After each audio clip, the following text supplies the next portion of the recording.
I talk to myself in my head all the time, so. Oh, I'm sure. There's many voices in there. So it's always clear to the people in my head. Right.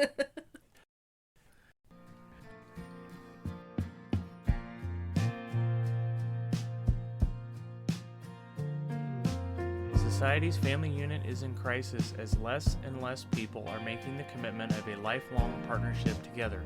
It has been normalized, encouraged, and easier than ever to just throw in the towel when the going gets tough. With time at a premium, start by spending 20 minutes per week gaining thought-provoking inspiration towards a journey of self-improvement, ultimately improving your marriage, your family, your health, and your home.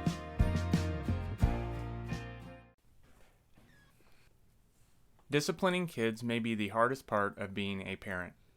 Most parents are equipped to feed and clothe their children, but that's just the bare minimum of parenthood.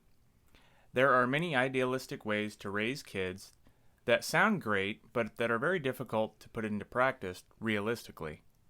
Sometimes you are exhausted or frustrated, and kids are very good about pushing the boundaries. Today, we are going to dive deeper into what type of discipline actually works and the why behind them. Welcome to this episode of the Family Order Podcast. This is our 8th and final part of our summer series on parenting. Today, we want to have a discussion regarding disciplining kids in ways that work and ways that don't. In episode 30, we discussed disciplining kids on a very broad level. Many of the items that we discussed dealt with disciplining kids in more of an idealistic way. So, for example, we talked about teaching kids versus punishing, being consistent, and more. Let's be honest, it's not easy to be consistent when you're rushed or tired. It's also not so black and white. Sometimes kids just need to be punished when they're doing something that they know they shouldn't be doing. Honestly, it's really hard to determine which punishments work and which ones don't. Punishments that have a purpose and ones that fit the crime tend to be more effective and tend to stick. This, in a nutshell, is our definition of disciplining children.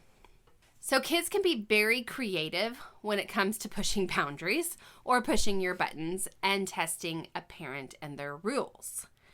Parents with kids are already very aware of the number of things they never thought they would have to say to a child. Telling your daughter not to put deodorant on her neck. I never thought that would ever happen. Stop taking the floor registers. Yeah. The floor vent registers. Braden likes to pull those out for some reason. I just never thought that would be a thing. Recently, we've had to revisit some of our boundaries with our kids, and even ourselves, to be honest. KJ is 9 years old, and she completely takes advantage of times when we give in. That's partially our fault, but when you give her an inch, she will take a mile. Or 5. Or 5. She is the epitome of that saying. She's why that saying was made. Examples of this are arguing and negotiating with us when we say... She's a master negotiator. She always... And that's her being a strong-willed child. We were told this about her being a strong-willed child. Early on. She always has to get the last word. That's her personality. And she has the wear-down tactic. Just death by 1,000 cuts. Just over and over and over until you're weak and you give in. When we say it's time to go to bed, time to turn the TV off, when she has to finish her dinner. It's always something. It's always some argument. 5 more minutes. Mm-hmm. Hold on, I'm almost there. Hold on. Just one more thing. What, Mom, why do I have to do that? Do I have to eat all my dinner? And she took 2 bites. Mm-hmm.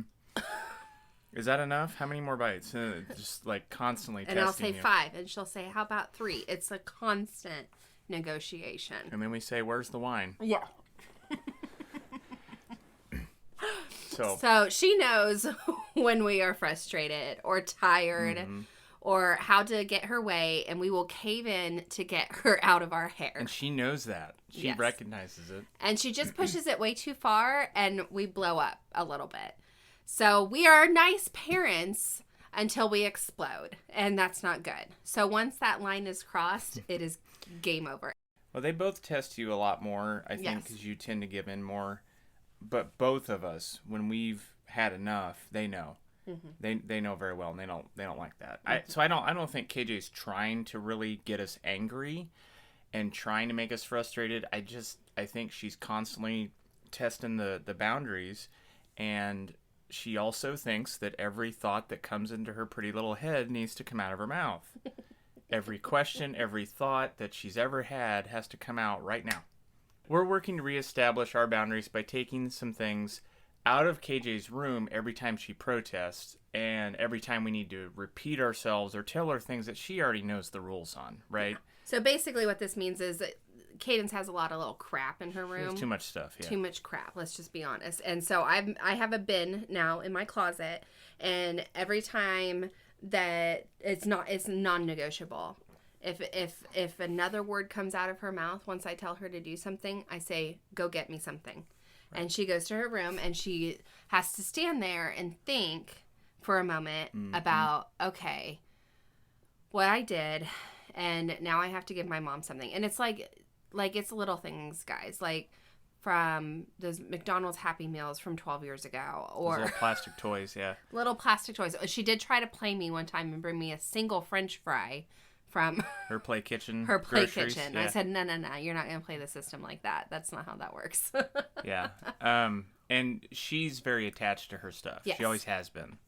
She didn't have a sibling for a while. We didn't have pets for a good portion of her life. So I think she got really attached to a lot of her stuff. Yes. And she unhealthy attachment to stuff. But it's interesting because now we're starting to see things that maybe she didn't value as much. She's already given up some things that I was we're like, surprised about. Huh, Yeah. I thought that would have meant a little bit more, but man, we just couldn't leave the dang store until you had that. Yeah, exactly. She'll forget she even had it later. Braden's also going to start being told no much more often. He's 17 months now. He's 17 months old. He's heard no. He knows what it means, but he's just so darn cute that he's mama's boy and gets everything. But he's going to start learning what timeout is as well. And keep in mind that he doesn't really know what the timeout part is. He just knows he goes into his chair and gets told no when he's doing something, and he knows that he's in trouble. He knows he did something wrong. It's not so much like he needs to sit there for 3 minutes, because number one, that wouldn't happen. But number two, it's enough for him at this point just to know that he did something wrong. And you took him away from the situation. Right. The thing he wanted to be doing. But if we don't teach him, then he otherwise wouldn't learn. So how can a punishment with a purpose be consistent? Well, parents need to be consistent. So don't expect your kids to be consistent. That's all that means. You can't say no one time and then say okay the next time. It's really confusing for the kids. They don't know what the rule is. It's not a hard black and white rule. It's now gray, and they're going to push it next time. Consistency is key, and that's true in a lot of things in life. Punishments need to be fair and not out of line. This includes punishments and discipline that fits the age of the child. That example with Braden was a very good example. Now with Cadence, when she gets a timeout, it's a real timeout. So you don't explode if they left the kitchen door open, the sliding door to the outside. I mean, you're not going to throw a fit about that. Like if you get onto him about everything, that's not healthy. But the punishment needs to be productive as well to help teach a lesson. Like we said, needs to have a purpose. They need to know that you aren't just mad at them and you're not just punishing them, but they need to know what they did and they need to know what the rule actually is so that they understand what's going on here. Yeah, like we've said before, discipline is punishment with a purpose. So we've touched on discipline that we had as kids, and we had friends and family members that had different types of punishments or rewards in their houses. But the biggest issue with discipline of all types is usually consistency. Boundaries and rules need to be set up in advance, and they must be very clear. The rules then have to be enforced. But how? So, for example, KJ has a strict bedtime, sort of. Very strict. Evidently, according to everyone else, it's very strict.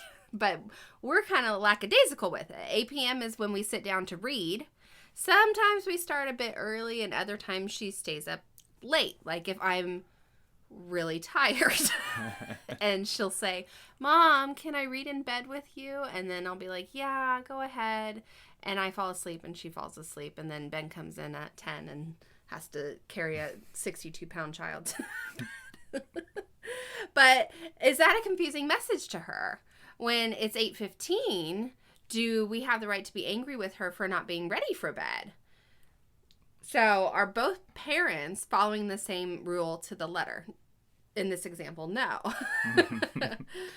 So 8 p.m.-ish. Yeah, and we've even started reading at 7:45 Yes, sometimes too. So it's on both sides. Exactly. What's the actual rule here? So for us, basically it means when we say, KJ, it's time to get ready for bed, she knows what it means. There is no question about that. It doesn't matter if it's 7:45 or 8:15. When we say it's time to get ready for bed, are your teeth brushed? Are your PJs on? Are you in bed with this story? Are the lights down? Is your nightlight on? So it has to be predictable for kids so that they know the rules. How many times have you told a kid something that you thought was clear in your head, but it wasn't in how the child received it in the message? And it took us a few years of repeating this process with KJ every single night. Yeah. And it's not just nighttime, it's morning too. Right. Morning routines and many different things. But she's pretty good. She knows when it's lunchtime. She knows when it's breakfast time. It's funny, it's about food usually, but she's pretty good about knowing the time and knowing a schedule and a sense of, okay, it's this time of day. Here's what we should probably be doing. And she's starting to help with B a little bit when he needs something, certain time of day or something. But also, if you want to check out more on the discipline conversation, we did an episode, I think it was episode 30. So if you want to check that out, you could learn a little bit more. What are some punishments that work? One punishment that can work when you're disciplining your kids is chores. Now, this can't be taken too far, or your kids will grow up to abhor housework. But this is a productive way to teach them a lesson. This can include schoolwork too, and since KJ is homeschooled, this is great. We'll just say, look, we're going to print you some worksheets out. You're going to go in there and work on them. It's not the funnest way to learn, but it's at least productive. And yes, she doesn't really like it, but it gets the point across that if you continue to push it, we're taking your computer away. You're not learning interactively. This could be many other things, but she actually enjoys, cleaning. There's certain things that she doesn't enjoy as much as others. And we need a house clean, so here you go. This is your punishment. Punishment with a purpose. Right. We're teaching and, also you're not just putting them in timeout and then it's like the slate is wiped clean. Well, but we're also not putting them to work and just getting free labor out of them. Exactly. It's not like I'm making her clean with a toothbrush or something. Yeah. We're not making her do anything that we're not willing to do. Right. It's not overly difficult. Yeah. It's not the dirtiest thing in the house. It's not the, the worst thing to be doing, but at least it teaches her, okay, this wasn't good. I need to straighten up. Another punishment that can work is removing the toys. This includes technology. Most kids are very attached to their favorite toys and their tech. That includes phones, iPads, and TV. See the previous episode. Absolutely. Another one that can work is take away the friend privileges. Kids love their friends, especially as they get older. And this is likely the biggest reward or privilege that they want to keep. They may not realize it's a privilege. It is not a right. So the biggest thing that we can do is say, no, your friend's not coming over to stay the night. Or you're not going over there to stay the night. Sorry. And they'll likely protest and they'll argue and negotiate and say they're sorry and everything else. But that's one of the biggest things. So we tell KJ when she has a sleepover coming up or time with friends, we say, okay, well, you need to be good and earn that ahead of time. Also, early bedtime is another good punishment that can work. Do any of us know a kid that actually likes to go to bed early? I think every kid tries to stay up as late as they can. They don't like going to sleep unless they're extremely tired. Yeah. And lastly, timeouts. It's a great tool. Just be careful. There is a caveat here. Don't send your kid to their room if that's where their TV, computer, and all their favorite toys are. It's not much of a punishment at that point. Yeah.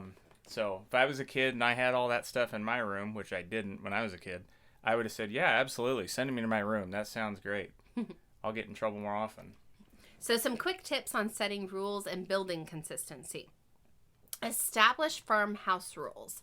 So curfew, screen time limits, etc. Have a routine. I don't know how many times we've said this in this darn podcast and in life in general. Kids thrive on routines, from sleep to meal schedules and so on, so that they know where the boundaries are. Also, ensure that punishments fit the crime. If a kid takes too long to get ready for the park, well, now they have less time to play at the park. You don't extend your play at the park time. Be consistent. This involves parents modeling the behavior as well. If you don't make your bed, how can you expect your kid to do it? Make sure that you have a clear rule, and if it's broken, there's a clear consequence every time it's violated. And be realistic. You don't want to smother your child with too many rules, and you don't want to be too strict. A child might rebel or be very passive as they grow up because they're afraid to ever make a mistake. And remember not to take it to the extreme. Don't overreact to every mild rebellious moment, as it will numb your kid to the actual issues and punishments. If you're mad all the time, Angry parent. Yeah, they just don't care anymore. You're just always angry, so they can't do anything right. It's also exhausting to be on your kid's case every minute of the day. It wears us out mentally. But keeping it moving in a positive direction so that you don't smother your kid, make them gun shy. Remember also to reward good behavior. Don't forget about positive reinforcement, as it's psychology 101.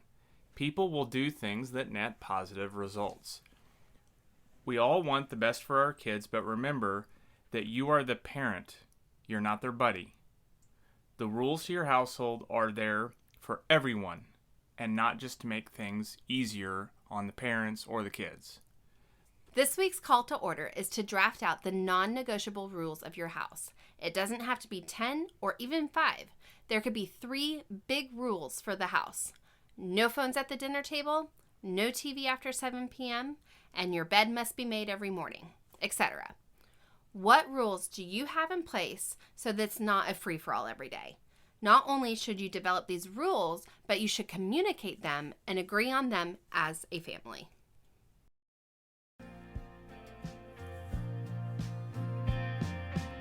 If you're ready for your marriage and family dynamic to thrive and not just survive, all it takes is 20 minutes or less joining us each week.